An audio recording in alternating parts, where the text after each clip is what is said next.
Welcome to Empowered with Elizabeth Naumovski.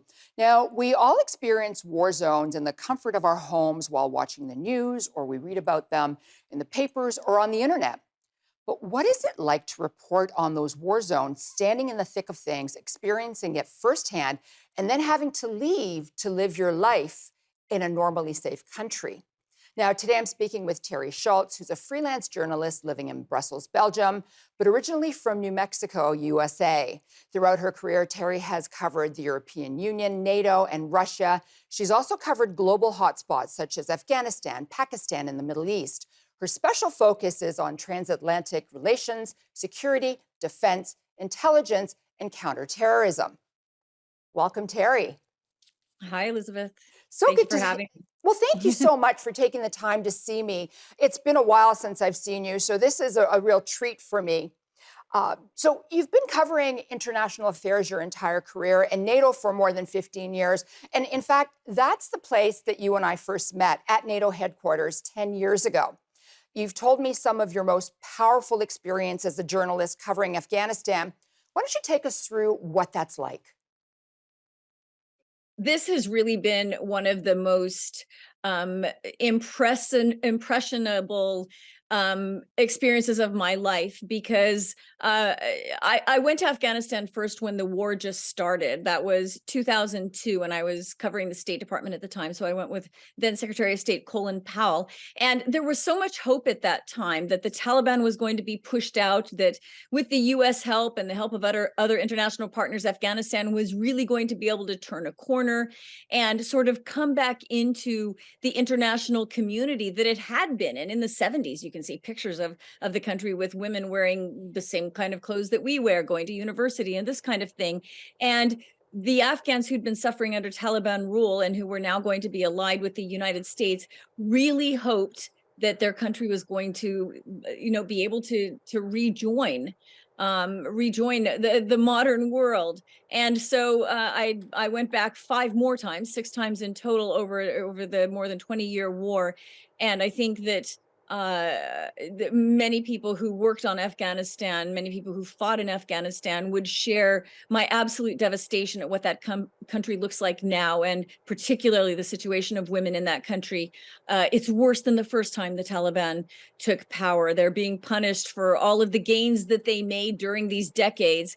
And it is so painful, absolutely devastating to see, heartbreaking. And some of the women I know who made careers as journalists, as NGO workers, as politicians are still stuck there now, really locked in behind closed doors. No school, no life outside the home. It's awful. So, Teri, I want you to speak about the subject that's very near and dear to your heart, which is the Afghan women, and especially those left behind by the international community.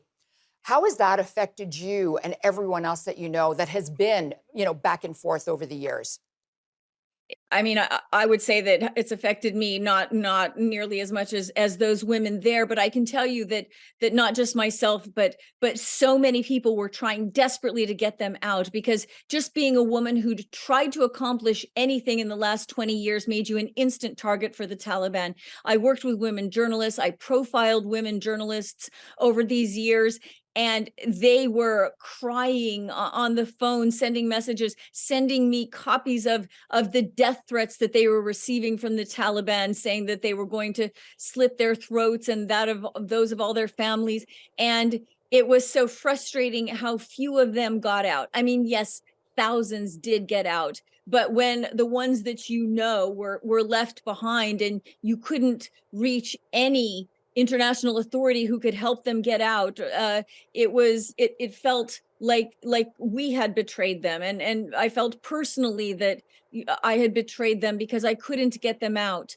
And so many of them are still there. Again, I give credit to those, the organizations that did get people out, and which are still trying to get these women out, but far too many are left behind, far too many. And we don't even know what's happening to them on a daily basis. We just know that it's horrific. So it is extremely horrific. And that must be it must weigh heavily on your mind, especially when you're going there, you're trying to help these women, you're trying to help the entire situation, and then you have to go back and take care of your children and have some sort of a normal life. When we come back, we will continue with Teri Schultz and find out more about the work that she's doing with Afghan women in Afghanistan when we return on Empowered.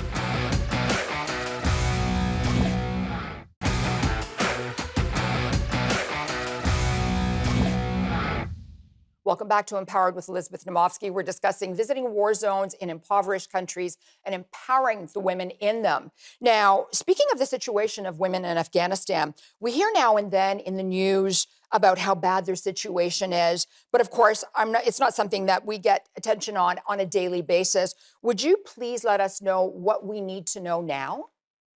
That's right. It no longer makes the headlines every day. It's sort of become normal for us, especially with a war going on in Ukraine that's taking a lot of attention, that their rights have all been taken away. Education has been taken away, even for young women now, young girls.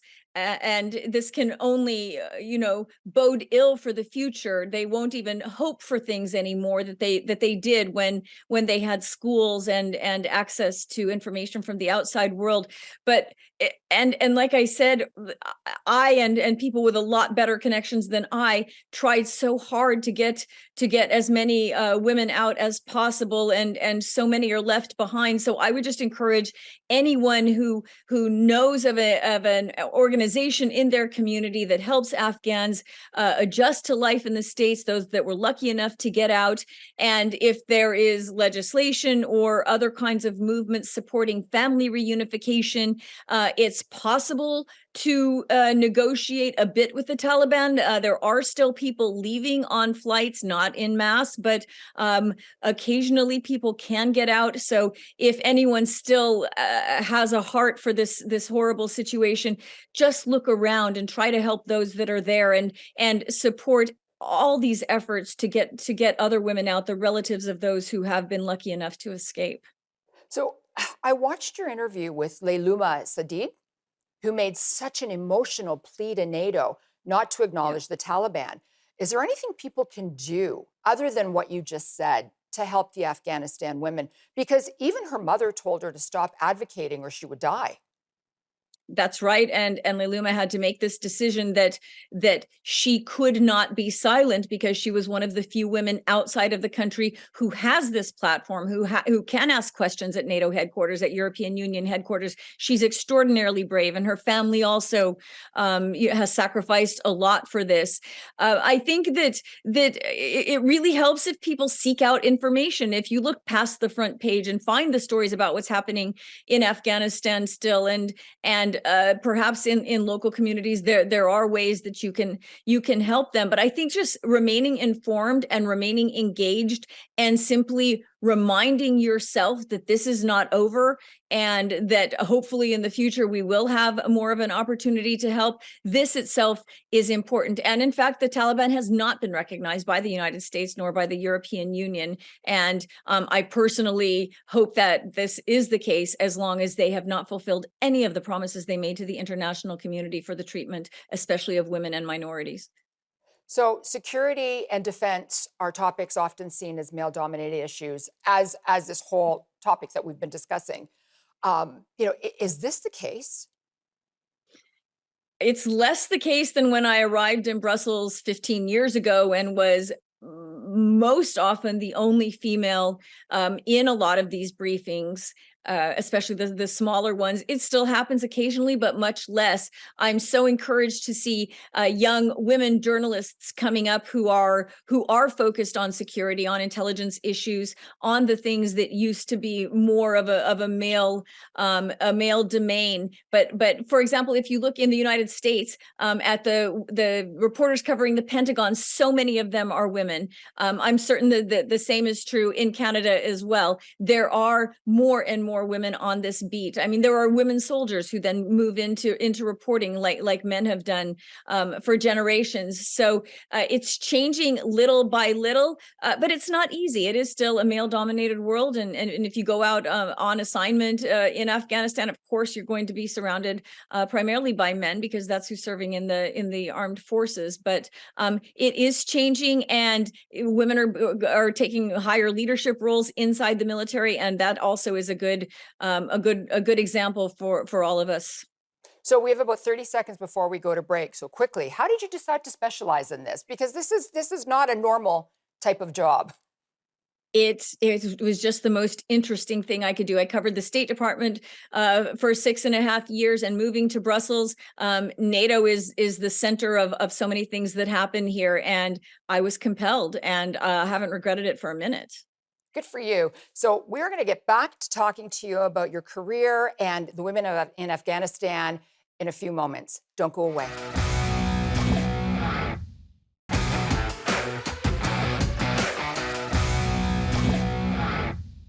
Welcome back to Empowered with Elizabeth Naumovski. We're discussing visiting war zones in impoverished countries and empowering the women in them. And today I've got Teri Schultz. Teri, how has it been?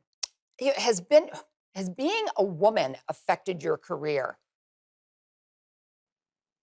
I wouldn't know otherwise, but as we've been discussing a bit, because I have chosen to focus on foreign policy, specifically on security and defense, and on military issues, really covering NATO for so long, it can feel a bit lonely as a woman, but less and less. There are more young women coming into this field because they see how interesting it is. And I think that, I mean, just in journalism in general, if we're talking about this as a career, there are more women than men in many fields, including television news, not in the leadership roles, not in the boss roles, but as reporters. So I think that it's natural that they will also move into the security field. I mean, some of the best writers, at the New York Times, at the Washington Post, are women covering security and defense. So I'm in good company there. So you've combined motherhood with a career which requires a lot of hours and a lot of travel. So tell us what that's been like. Well, sometimes it means dragging my kids with me. Their vacations are places like Kosovo sometimes. No, not kidding. Yeah, they've had to go to a trial of a mass murderer in Norway for a vacation. Our last vacation last week was to Auschwitz, so they could learn how to, try to raise conscientious humans so that things like this never happen again. I think that you don't get off easy with a mom who's a journalist, but I think that you get a lot of also opinions from the public about doing this job as a mother. Some of them admiring and some of them insulting, but it is really difficult, but because this job is not office hours, so I generally put the kids to bed and keep working every night. Well, how do your kids like joining you when you are, off to some sort of an assignment? Well, now they're teenage boys, so as long as they have a phone, I can placate them wherever we are. I think that they didn't notice so much when they were younger. I mean, maybe other kids were going on skiing vacations and they were going and sitting in European Union offices, really. But I hope that this makes them grow up to be people who are more conscientious about the world, and then share that with other kids their age, because I just feel like interest in and curiosity is declining so much with young people's focus on their devices, and they're not watching Nova documentaries there. So that's unfortunate, and anything I can do to force my own kids not to be like that, I'm not ashamed to say I do. Well, that's a great way to homeschool. So moving along, you've spent most of your professional life in Europe. How would your life and career had been different if you stayed in New Mexico or anywhere else in the United States? It's very hard to stay in New Mexico and have any upward mobility, because by the time I graduated from university, I'd already interned at the television stations that would have been available as a career after graduation. So I was very lucky and wrote letters all over Europe and got hired by the National Broadcasting Company of Finland just before the Berlin Wall fell. So I came to Europe at a time when the continent was changing in ways that had never been imagined before. I was in the Soviet Union just before it fell. And I often tell people, I don't like getting older, but I would have missed those things firsthand if I wasn't exactly the age I was, moving overseas at 22. I think that I have seen firsthand some of the most momentous changes in the world sitting here in Europe. Again, we're going through, some of them now. The war in Ukraine. We never thought there would be another war like this, another shooting war that looks like World War I, which was fought right here in Belgium. So I feel like I've had a front row seat that I wouldn't have had if I'd stayed in the United States. Other things, other interesting things would have happened. But for me, my interests, I couldn't have been anywhere else. So you talked about being in Finland. Quickly, we have about 50 seconds left before we go to break. What did you learn there? Because now you speak Finnish. I do. I did learn Finnish. That took a long time. I learned both sides of the situation, the East and the West, because Finland's sitting right there in the middle and didn't take sides. And I would not have gotten such an education if I'd stayed in the States.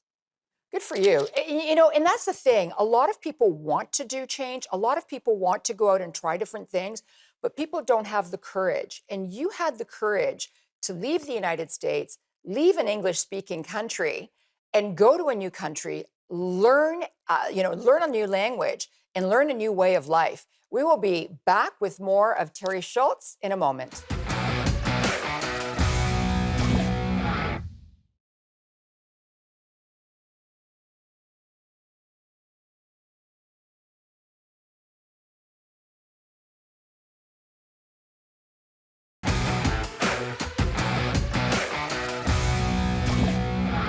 Teri, you're a friend, and I'm fascinated by you. And I want to ask you, I mean, you've been talking so freely about your career. Do you think young women that want to do the same thing that you're doing will face an easier time or a harder time than you did? I think there's a little bit of both. There's a lot more competition for jobs like this, but there's a lot more space for it now. With the internet, there are so many other models, so many other forms of journalism and ways of getting stories out. So I hope that they'll have more access to positions like this than we did back when there were just a few networks and newspapers. But one thing I really hope changes for them is the sort of expectations and even prejudice against women doing dangerous jobs. I often got, when I was tweeting about Afghanistan or other situations, what about your kids at home? You get nasty private messages about what kind of mother are you if you're going to Afghanistan. When I was pregnant with my first son, I spent 3 months training journalists in rural Russia by myself, and the people there also just looked at me with disdain that a pregnant woman would be out here without her husband, and I hope that doesn't happen anymore. Pregnancy is not a disability. Motherhood is not a disability. And I hope that those kind of attitudes do not survive for women who choose to combine motherhood and reporting on from precarious positions in the future. I really hope that changes. I agree with you too. I hope that changes as well, because there are a lot of haters out there, and we need to unite. We need to help each other and lift each other up so that we are successful in whatever it is that we do, we won't fail at. So I want to segue to, and then you became a single mom, managing the career. What changed for you? My income level.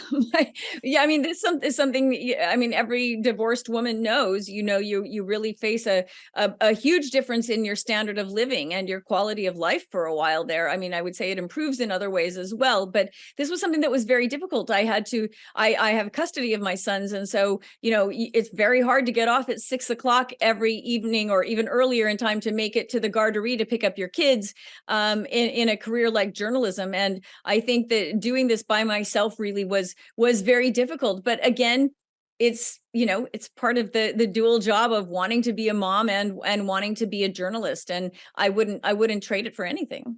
So what did you learn the most about yourself while visiting these countries? I always felt that I was weaker than the women that I was talking to. I'll never forget one young female teacher who explained to me just in complete normal tone how they had to warn the parents of the young girls that they were teaching in Afghanistan that the Taliban threatened them all the time and they could all be killed if they send the girls to school, but just letting you know. And she said that they would come and show their faces in the window, the Taliban, and do this across their neck, saying, we could do this to you. And and still parents sent their girls to school, and still the teachers taught. And so I always just felt privileged that I was there to tell the story. I shouldn't be getting any kudos for this. It's a privilege to go and have women so brave telling you their story. So this is always how I felt with reporting as a career. It's a privilege that people tell you their stories. Wow. You've totally, as I said, you're a friend. I've known you for a long time. We did meet at NATO headquarters, and I feel like I can talk to you for another, 5 hours. We have come to the end of the show. We have about 20 seconds left. 2 words of wisdom that you can say to anyone who wants to be a journalist. Be brave and seek truth. That's 4. But I also want to thank you, Elizabeth, because I would normally be on the other side asking you the questions because of your impressive career. So I was a little nervous about doing this, but I'm so flattered that you asked me. And thank you to your audience for listening. Oh, thank you so much, Teri. It was so great to see you. Thanks for joining us today. What a pleasure. Teri shared her stories, especially the subject that's very dear to her heart, the Afghan women that have been left behind by the international community. Remember, we all have the capabilities of making changes, not only in our lives, but the lives of others all over the world. The key is to follow your passion and do something about it. Sitting on the sidelines and looking in isn't enough. I'm Elizabeth Naumovski, and I'm trying to empower you and make frugality fashionable. Bye for now.